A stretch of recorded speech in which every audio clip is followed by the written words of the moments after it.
오늘 하나님께서 우리에게 주시는 말씀 함께 봉독하겠습니다.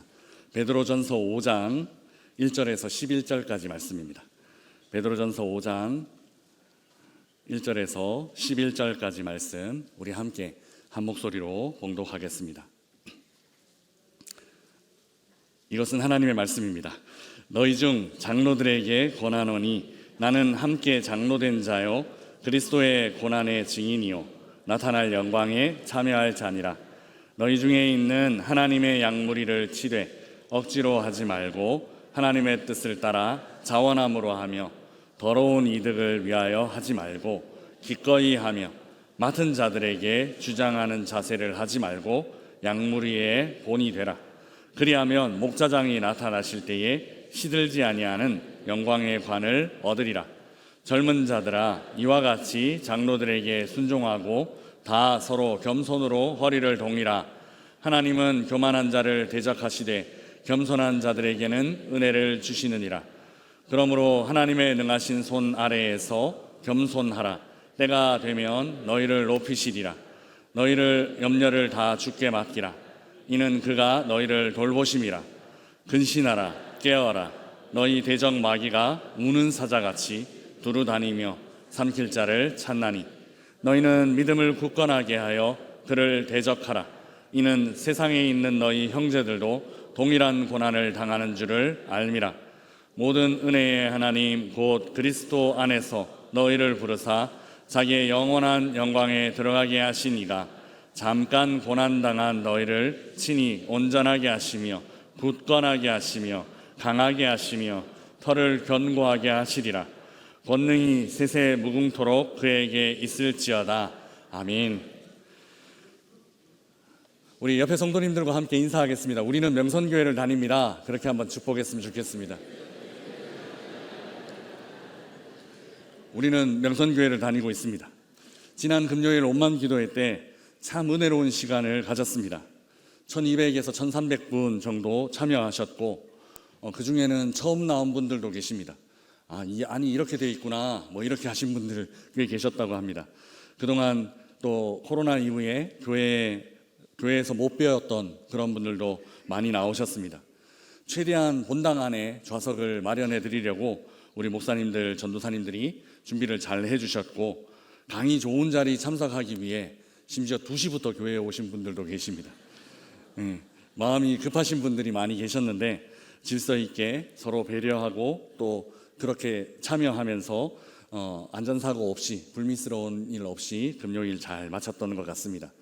하나님께서 주신 그 오기사역의 주제인 품, 꿈, 삶 중에 삶의 영역이 저는 이런 시간이다라고 생각합니다.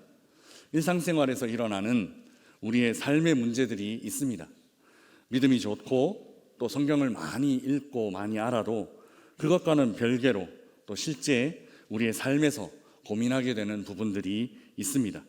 그 부분들의 전문가들을 모시고 그 고민 함께 나누고 또 함께 해결 방안을 찾아보는 시간, 저는 품, 꿈, 삶에서 삶의 시간으로 준비해 보려고 합니다.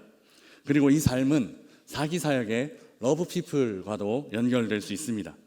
일상의 영역에서 도움을 주실 분들, 좋은 강사분들, 우리가 돈 내고 그 강의에 참여하려면 힘들고 어려운 분들 우리 교회가 모셔와서 우리 주변의 이웃분들에게 이 강의를 열어드리고 초청해서 함께 나누면 좋겠다라는 생각을 해봅니다. 그래서 원래는 러브 피플의 러브, 사랑하는, 그리고 품꿈 삶의 삶 해서 사랑하는 삶이라는 주제로 이번 기쁨의 50일 계속해서 강의를 준비하고 있습니다. 남은 강의들을 통해서도 유익한 시간 그리고 우리 이웃들과 마음껏 소통하며 나누는 시간이 되면 좋겠습니다. 이렇게 이웃들과 소통하며 나누기 위해서 가장 버려야 할 것이 무엇이 있을까요? 그것은 요즘 우리 아이들이 말하는 꼰대스러움이 아닐까 하는 생각을 해봅니다. 사람들이 기독교에 대해서 가지는 선입견이 좀 이런 부분이 있습니다. 기독교가 약간 꼰대 같다라는 거죠. 독단적이고 또 독선적이다라는 말을 이전부터 많이 들어왔습니다. 어떻게 하면 독선적이지 않게 길이요 진리요 또 생명 되시는 예수 그리스도 그 유일한 하나님께로 가는 길을 전할 수 있을까? 이것이 기독교의 가장 큰 숙제이고 과제인 것 같습니다. 작년 말에 이런 설문조사가 하나 있었습니다. 설문조사 전문기관에서 2023년 꼰대 관련 인식조사를 했다고 합니다. 직장인들 한 1000명 정도를 대상으로 꼰대를 알아볼 수 있는 특징, 꼰대들은 어떤 특징을 갖고 있나라는 걸 조사했다고 하는데요. 이걸 보고 저도 좀 그랬습니다. 제가 부목사님들한테 하고 있는 게 좀 여러 번 나타나서 그렇습니다. 뭐 예를 들면 이번 강사들 초청을 할 때도 그분들이 올 수 있나 없나 이런 건 나한테 얘기하면 안 된다고. 그냥 오셔야 된다고. 그날 여기서 강의하셔야 된다고. 다른 보고는 나한테 할 필요 없다고. 제가 그렇게 우리 부목사님들에게 좀 강하게 얘기했던 적도 있습니다. 그래서 오게 된지 아닌지는 잘 모르겠지만 저도 꽤 꼰대스러움이, 아닌 척하지만 꽤 꼰대스러움이 있는 것 같습니다. 꼰대의 특징은 이렇답니다. 3인데요 49.5%가 이런 사람, 꼰대는 이런 말을 한다라고 합니다. 옛날에 비하면 이런 말을 한다고 합니다. 꼰대들은 옛날에 비하면, 혹시 우리가 했던 말 중에 그런 말들이 있나요? 그리고 2위는 이겁니다. 한 50% 좀 넘는 분이 이렇게 말하는 사람 꼰대다라고 얘기했는데, 요즘 애들은 이런 말입니다. 요즘 애들은, 유치원에서도 이런 말 합니다. 애들이 자기 동생들 들어온 애들 보고 요즘 애들은 뭐 이러면서 그런다고 합니다. 그리고 3위는 한 57%인데요 어떤 말, 특별한 말이라기보다는 이거랍니다. 조언이나 충고하는 사람들은 무조건 꼰대랍니다. 무조건은 아니겠지만 어쨌든 조언하려고 하고 충고하려고 하고 막 이런 사람들이 꼰대다, 뭐 이렇게 사람들이 생각을 하는 것 같습니다. 그러면 꼰대와 멘토의 차이는 뭘까? 어떤 유튜브가 꼰대와 멘토의 차이에 대해서 이렇게 좀 정의를 내렸습니다. 꼰대는 먼저 말을 하는 사람이랍니다. 먼저 말하는 사람. 그리고 멘토는 저쪽에서 물어보면 말하는 사람이 멘토랍니다. 예, 조금 고개 끄덕끄덕 하시는 분들이 계신데 내 모습인가요? 아니면 다른 사람 모습인가요? 한번 생각하면서 보겠습니다. 그리고 꼰대는 말이 길답니다. Too much information. 그래서 막 주저리 계속 말하는 거죠. 멘토는 핵심만 간단하게 짧게 딱 임팩트 있게 한답니다. 제 설교가 저렇게 돼야 되는데 고민이 많습니다. 세 번째는 꼰대는 반응을 안 본답니다. 그러니까 이 사람이 어떻게 반응하는지 지루해하는지 별 상관없이 내 할 말 하는 거죠. 멘토는 반응을 본답니다. 빨리 맞춰라 이런 반응을 하고 계신 것 같은데, 네, 설교에서도 반응을 보면서 그렇게 커뮤니케이션을 하도록 하겠습니다. 네 번째는 주로 명령형 말을 한답니다. 꼰대는 반말로, 그것도 명령형, 이거 해, 왜 안 해, 뭐 이런 말들을 한답니다. 그런데 멘토는 솔선수범하면서 청유형 말을 한답니다. 같이 하자, 이렇게 다독다독 말을 한답니다. 어느 말에 가깝습니까? 지난번 김창욱 교수가 한 강연에서 우리는 생각보다 명령형 말을 우리 가족들에게도 꽤 많이 하고 있는 것 같았습니다. 저도 반성을 많이 했는데 주로 뭐뭐 해, 뭐뭐 하지 마, 이런 말들을 우리 아이들에게나 참 많이 했던 것 아닐까, 이게 돌아보는 시간이었습니다. 명령형보다는 청유형으로 같이 하자, 우리 해볼까, 뭐 이렇게 말을 좀 바꾸면 어떨까 싶습니다. 다섯 번째는 비교한답니다. 꼰대들은 자꾸 비교한답니다. 누구는 어땠고, 예전에는 어땠고, 뭐 이런 식으로 다른 교회는 어쩌고 이렇게 비교한답니다. 그런데 멘토들은 경청한답니다. 그냥 이야기를 들어주고 또 상황들을 파악해주고 이렇게 한답니다. 그리고 여섯 번째는 꼰대들은 했던 말 또 하고 했던 말 또 하고 했던 말 또 한답니다. 혹시 뭐 그런 분들 주변에 보신 적 있습니까? 뭐 그 대학교 다닐 때 이야기, 뭐 자기가 처음에 사업 시작할 때 이야기, 뭐 이런 거, 진짜 한 3번만 더 들으면 100번 들어본 적도 있는 것 같습니다. 그 다음에 멘토들은 새로운 이야기를 해준답니다. 늘 신선한 새로운 이야기. 왜냐하면 듣고 얘기를 해주는 거기 때문에 늘 새로운 이야기를 한답니다. 마지막 7번째는 꼰대들은 귀찮게 한답니다. 그런데 멘토들은 개인을 존중해 준답니다. 여러분들은 어떻습니까? 꼰에 가까우십니까? 맨에 가까우십니까? 저도 이 설문조사를 보면서 조금 우리 부목사님들에게 부드럽게 대해야 되겠다라고 생각하고 있습니다. 앞에 이주일 목사님이 있어서 하는 말은 아니고 그렇게 해야 되겠다 이렇게 생각하고 있습니다. 꼰대는 자기 중심이고 배려 중심의 멘토라는 것 우리 생각하면서 좀 더 우리가 꼰대 같은 기독교인이 아니라 멘토가 되어줄 수 있는, 우리 주변의 이웃들에게 멘토가 되어줄 수 있는 기독교인이 되면 좋겠다라는 말을 해봅니다. 오늘 본문을 한마디로 표현하자면 이겁니다. 꼰대가 되지 말자라는 말입니다. 우리 오늘 본문 2절에서 3절까지 말씀 함께 읽어보겠습니다. 2절에서 3절까지 말씀입니다. 너희 중에 있는 하나님의 양 무리를 치되 억지로 하지 말고 하나님의 뜻을 따라 자원함으로 하며 더러운 이득을 위하여 하지 말고 기꺼이 하며 맡은 자들에게 주장하는 자세를 하지 말고 양무리의 본이 되라. 아민. 2000년 전에 예수님의 수제자라고 불렸던 한 사도는 거의 정확하게 오늘날 우리가 말하는 그 좋은 리더의 모습에 대해서 이렇게 말해주고 있습니다. 베드로는 먼저 후배 사역자들에게 이렇게 권면합니다. 너희 중에 하나님의 양무리를 치라 라고 권면합니다. 양들을 돌보아라 라는 것이죠. 이 명령은 사실 베드로 자신이 부활하신 예수님으로 받았던 바로 그 사명입니다. 예수님은 재판을 받고 또 고난을 당하고 있을 때 3번이나 자기를 부인했던 그 사랑하는 제자를 부활하신 이후에 찾아오셨습니다. 그리고 3번 부인한 그 제자를 치유하시기 위해 3번 나를 사랑하느냐라고 물으셨습니다. 그 3번의 문답 마지막마다 이 말을 덧붙이셨습니다. 내 양을 먹이라. 내 양을 치라. 우리 주님 베드로에게 목양을 당부하신 것입니다. 이 주님께 받은 목양에 대한 당부를 베드로는 자신의 후배 목회자들에게 그대로 전하고 있습니다. 하나님의 양을 먹이십시오 라고요.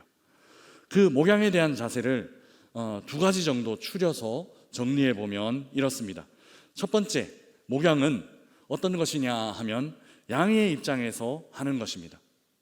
목자의 입장에서 하는 것이 아니다라는 말입니다. 무슨 말인가 싶으실 텐데요. 요즘 저는 요수아 리더십 6월부터 있는 그 강의를 준비하기 위해서 리더십에 대해서 생각할 때가 좀 많이 있습니다. 그리고 자료들을 이렇게 찾아볼 때가 있습니다. 거기엔 여러 종류의 리더의 모습에 대해서 설명하고 있습니다. 히딩크가 뜰 때는 히딩크 리더십, 또 누구가 뜰 때는 누구의 리더십 하면서 약간 유행을 타는 그런 모습들도 있고요. 사람들에게 이런 리더가 되어야 합니다라고 가르칩니다. 그 리더십에 대한 이론들을 살펴보면 한결같이 누구에게 집중하고 있느냐 하면 리더 자신에게 집중하고 있습니다. 리더 자신에게. 이 말이 무슨 의미냐 하면 리더가 어떤 자격 혹은 어떤 조건들을 채웁니다. 그러면 어떤 자격, 어떤 조건들을 채워서 한 무리로 파송됩니다. 그러면 그 무리를, 그 모임을, 그 공동체를 잘 이끌어 나갈 것이다 라고 생각하는 겁니다. 맞을까요? 틀릴까요? 어떻게 생각합니까? 리더가 리더로서의 어떤 자질, 성품이라든지 어떤 카리스마 있는 어떤 웅변 솜씨라든지 이런 것들, 목적을 향해 이끌고 나가는 어떤 모습, 이런 것들을 갖게 되면, 그런 겸양을 취하게 되면 그러면 좋은 리더가 되고, 그 좋은 리더가 한 공동체에 파견되어져서 그 공동체를 잘 이끌어 나갈 것이다 라는 것이 세상이 말하는 리더십의 이론입니다. 그런데 성경은, 제가 봤을 때 성경은 다릅니다. 성경은 그렇게 좋은 리더가 되어서 한 공동체에 파견 나오는 게 아니라 좋은 공동체는 이렇게 만들어지는 것이라고 생각합니다. 뭐냐 하면 리더가 와서 공동체 안에 있는 이 양들의 필요들 하나하나들을 살펴봅니다. 이 공동체의 필요들, 이 양들의 필요들이 무엇인지 세심하게 살피고 그 양들의 필요를 채워주려고 합니다. 명성공동체는 2024년에 이런 필요들이 있습니다. 이런 부분들을 좀 더 보완하고 채워나갈 필요들이 있습니다. 그 부분들을 채워나가려고 합니다. 그 양들의 그 어려움들을 해결해 나가려고 합니다. 양들의 필요들을 채워나가려고 하다 보니 어떻게 되느냐 하면 앞에 서 있는 한 어린 목회자가 좋은 목자로, 좋은 리더로 성장해 나가는 것, 그것이 성경에서 말하는 리더십입니다. 그러니까 겸양이 채워져서 와서 공동체를 이끌어가는 것이 아니라 공동체와 함께 그 공동체의 필요를 채우려고 기도하고 애쓰고 노력하고 그 공동체에 속하여서 그 공동체와 함께 성장해 나가는 것이 성경에서 말하는 목자, 성경에서 말하는 리더십입니다. 그래서 성경은 양에게 집중해라 라고 말합니다. 성경은 목자에게 집중해라 라고 말하지 않고 성경은 양에게 집중해라 라고 말합니다. 목자에게 필요한 것을 살피는 것이 아닙니다. 양들에게 필요한 것이 무엇인지를 살피는 것이 성경적인 목자의 상, 성경적인 리더십입니다. 2절에 더러운 이득을 취하지 말라, 더러운 이득을 위하여 하지 말라라는 말이 이런 생각과 상통할 수 있을 것입니다.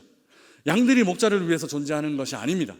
저는 이 교회에 와서 면접을 보는 그 순간부터, 대담을 하는 그 순간부터 양들이 목자를 위해서 존재하는 것 아닙니다 라고 말씀드렸습니다. 목자가 양을 위해서 존재하는 것입니다 라고 말씀드렸습니다. 지금도 저는 그 생각에 변함없고 앞으로도 계속해서 이 생각을 갖고 명선 공동체와 함께 할 것입니다. 예수님도 동일한 말씀을 하셨습니다. 요한복음 10장 11절 12절 말씀, 우리 자막을 보면서 함께 읽어보겠습니다. 나는 선한 목자라.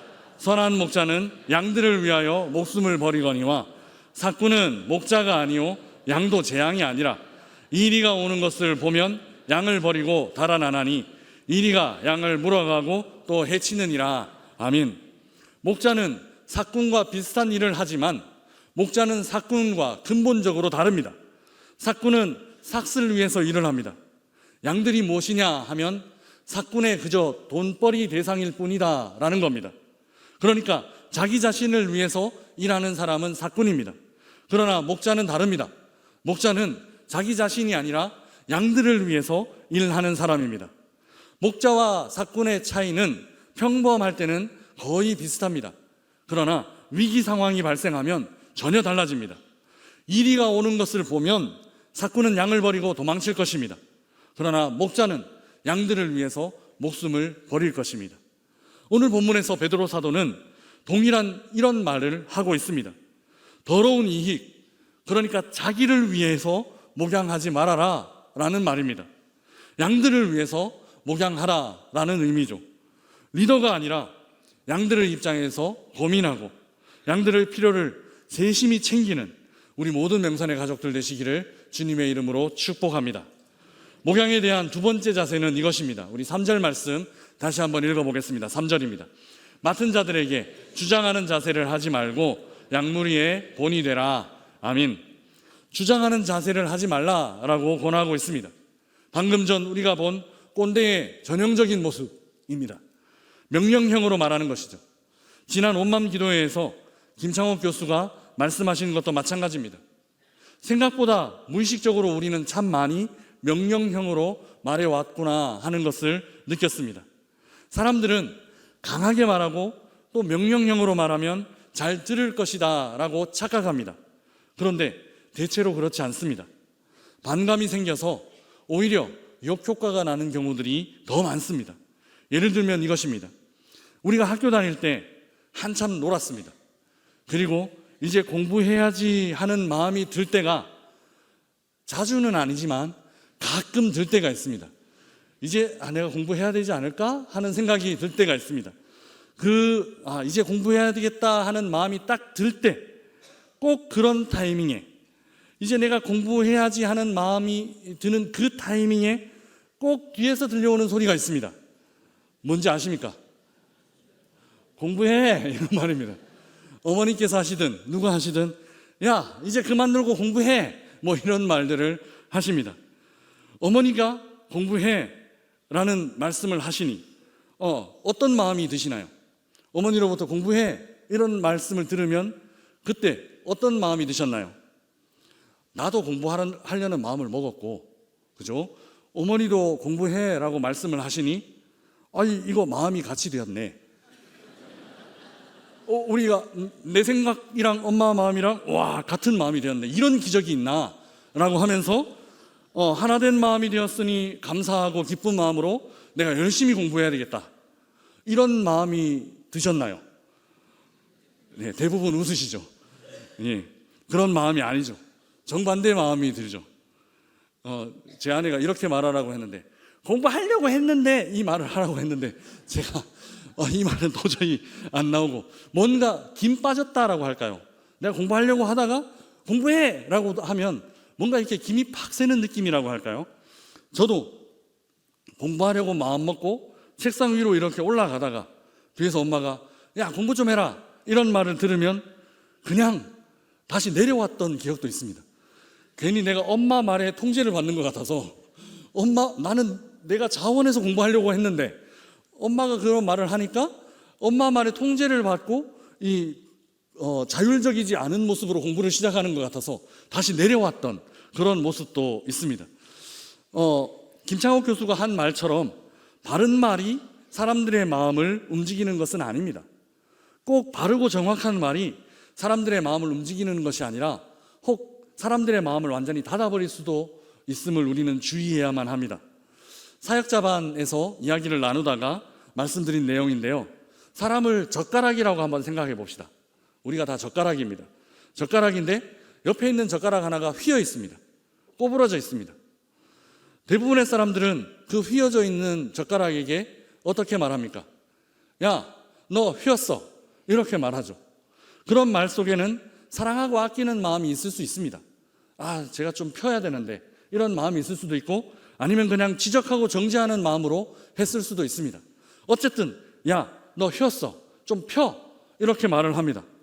이 말을 들었을 때 그 휜 젓가락, 그 꼬부라진 젓가락, 어떤 마음이 들까요?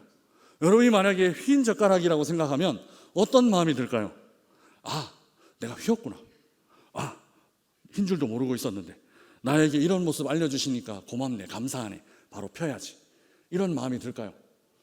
대부분의 꼬부라진 젓가락은 그런 마음이 들지 않을 겁니다. 대부분의 휜 젓가락은 그렇지 않습니다. 너 휘었어 라는 말이 들면 내가 뭘 휘었어? 이렇게 반응하는 경우들이 거의 10중 8구입니다. 그리고 더 꽁해합니다. 그리고 움츠려 있는, 휘어 있는 이 모습을 더 유지하려고 합니다. 더 강하게 나의 꼬부러진 모습을 어필하려고 합니다. 더 움츠려드는 것이죠. 대부분의 사람들은 이렇게 행동합니다. 너 휘었어 라고 지적하면 내가 휘었구나 느껴도 절대로 펴려고 하지 않습니다. 오히려 더 꽁하게 구부려서 고집을 부리는 모습이 바로 우리 사람의 모습입니다. 보통 사람들이 행동하는 방식은 이렇습니다. 그러면 그 휜 젓가락을 펴려면, 그 휜 젓가락이 휘어 있다라는 것을 알려주려면, 그리고 그 휜 젓가락이 좀 피려면 어떻게 하면 좋을까요? 김창옥 교수 같으면 이렇게 했겠죠. 미소를 머금고 부드럽게 말하면서 이렇게 대화를 시작하셨겠죠. 저는 평범한 중저음이라서 그게 좀 어렵지 않을까 하는 생각을 해봅니다. 오히려 더 오해를 불러일으키지 않을까 싶은데요, 저 같으면 이렇게 할 것 같습니다. 그 휘어있는 젓가락 옆에 그냥 펴있는 내 모습, 그냥 서 있는 겁니다. 그냥 거기에 머물러 있는 겁니다. 그냥 그 사람 옆에 그냥 서 있어 주는 겁니다. 가족이나 동료가 뭔가 잘못된 행동들을 할 때 너 그거 죄야, 너 그거 잘못된 거야, 어떻게 그런 짓을 할 수 있어? 라고 정죄하거나 면박을 주기 전에 그냥 똑바른 행동이 무엇인지 옆에서 그냥 보여주는 겁니다. 어떻게 하는 것이 똑바른 것인지 그냥 옆에서 내가 똑바른 행동을 하고 있는 겁니다. 그랬을 때 그 휘어진 젓가락이 내가 휘어져 있구나 라는 것을 자기 스스로 깨닫게 될 것입니다. 그러면 슬그머니, 바로는 못합니다. 이 사람이 자존심이라는 게 있어가지고 바로 이렇게 딱 펴지는 못합니다. 슬그머니 사람들이 눈치 못 채게 한 1분의 1cm 정도 이렇게 펴려고 할 겁니다. 슬그머니 똑바로 펴려고 애쓸 것입니다.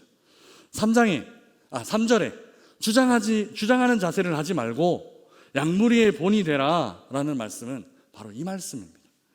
바른 말이 아니라 바른 행동으로 보여줘야 한다라는 권면인 거죠. 명령이 아니라 삶을 살아내야 된다 하는 것입니다. 말이 아니라 행동으로, 그리고 삶으로 영향력을 나타내는 것입니다. 그렇게 사람들에게 선한 영향력을 나타내는 우리 모든 명산의 가족들 되시기를 주님의 이름으로 축복합니다.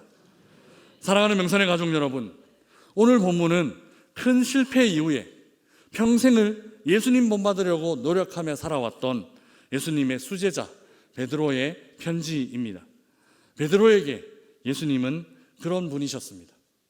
침뱉으며 모욕하는 사람들 앞에서 함께 목에 핏대 세워서 반격하지 않으셨던 분, 그저 침묵하면서 묵묵히 그 모욕을 받아내 주셨던 분, 그렇게 우리 옆에 그냥 서 계셔 주셨던 분, 우리 주님은 그런 분이셨습니다. 저주하며 자신을 십자가에 못 박는 사람들 앞에서 함께 저주하며 맞대응하지 않으셨던 분, 그저 침묵하시며 묵묵히 십자가를 견뎌내 주신 분, 그렇게 우리 옆에 그냥 서 계셔 주셨던 분, 우리 주님은 그런 분이셨습니다. 온통 휘어진 채 살아가고 있는 사람들 옆에, 그저 그 옆에 그렇게 곧은 모습으로, 그렇게 바른 모습으로 그냥 우리 주님은 서 계셔 주셨습니다.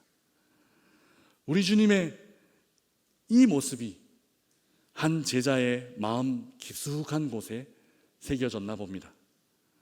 그 제자는 지금까지 굽어있는, 그리고 휘어있는 삶을 살고 있었습니다.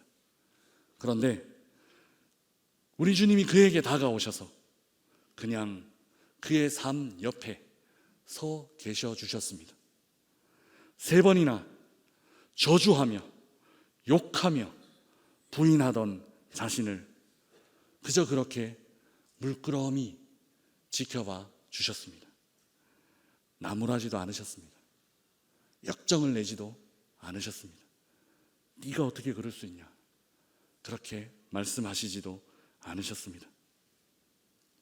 우리 주님은 그냥 그렇게 옆에 계시기만 했는데 그제서야 자신의 모습이 보이기 시작했습니다. 그리고 이렇게 휘어 있구나, 내가 이렇게 굽어 있었구나 깨닫게 되었습니다. 이제 그 제자가 또 다른 자신의 제자들에게 이렇게 권면합니다. 주장하는 자세를 하지 말고 양무리의 본이 되어라. 휘어있는 사람들 앞에서 그저 똑바로 서 계셔 주신 주님 본받아 자신도 다른 사람들 앞에서 그냥 똑바로 서 있기로 작정했습니다. 본이 되어 주신 우리 주님을 본받아 누군가의 본이 되어 살아왔습니다. 자신을 위해서가 아니라 맡겨주신 양들을 위해서, 명령하는 사람이 아니라 그저 옆에서 본을 보임으로 그렇게 한 제자는 어느덧 스승 예수를 조금씩 닮아가고 있습니다. 사랑하는 여러분, 우리도 누군가에게 예수 그리스도의 삶을 보여주는 삶을 살지 않으시겠습니까? 우리가 주님 본받으며 그분의 삶을 단 0.1%, 0.001%, 아니 그거보다 더 작은 모습이라도 우리 주님 모습을 내 삶 안에서 담아내며 살아간다면, 그러면 누군가는 그런 우리의 모습을 본받으며 예수님을 닮아가지 않겠습니까? 본받음이 본이 되는 삶, 예수를 본받으려는 나의 삶이 누군가에게 본이 되는 삶, 그런 삶을 함께 살아가는 우리 모든 명산의 가족들 되시기를 주님의 이름으로 축복합니다. 우리 주신 말씀 생각하며 함께 찬양하겠습니다. 원하고 바라고 기도합니다. 함께 찬양하겠습니다.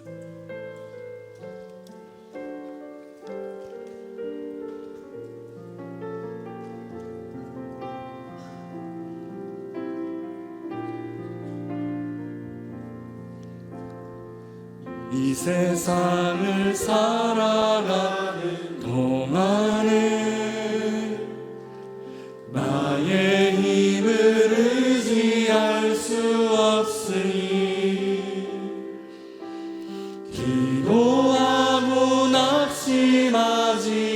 말 것을 주께서 참 소망이 되심이라.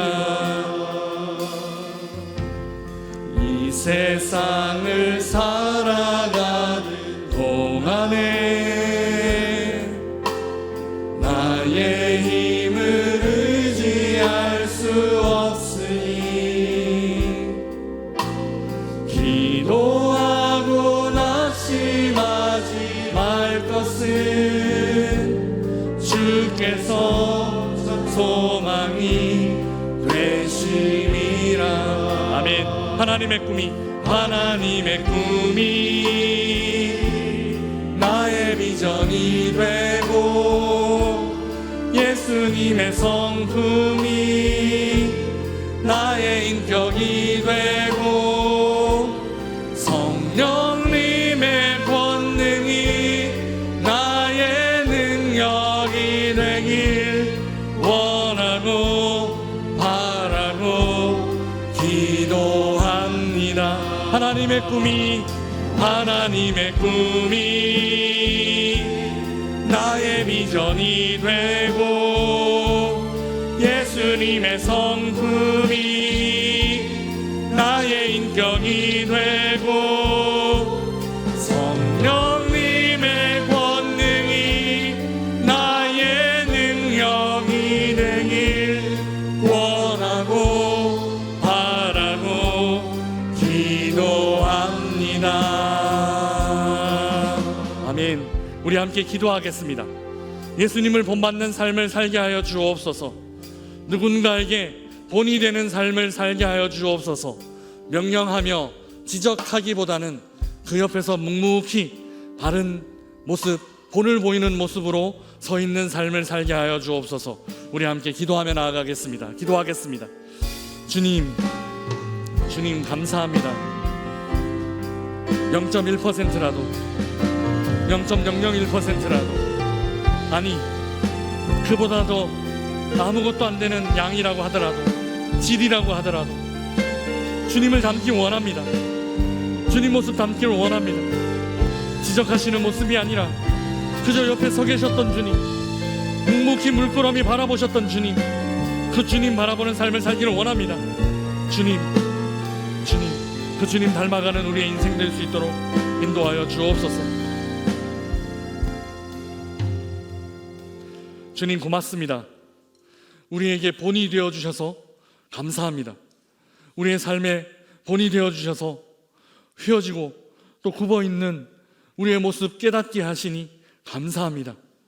우리 주님 본으로 삼고 살아가는 저희들 되게 하여 주옵소서. 다 따라가지 못해도 다 본받지 못해도 몸부림치며 부르짖으며 0.1%라도 아니 0.001%라도 아니 그것조차도 안 된다 하더라도 주님 본받는 인생 되게 인도하여 주옵소서. 이 몸부림과 이 부르짖음이 누군가에게 본이 되어주는 인생 되게 하여 주옵소서. 감사합니다. 예수 그리스도의 이름으로 기도드리옵나이다. 아멘.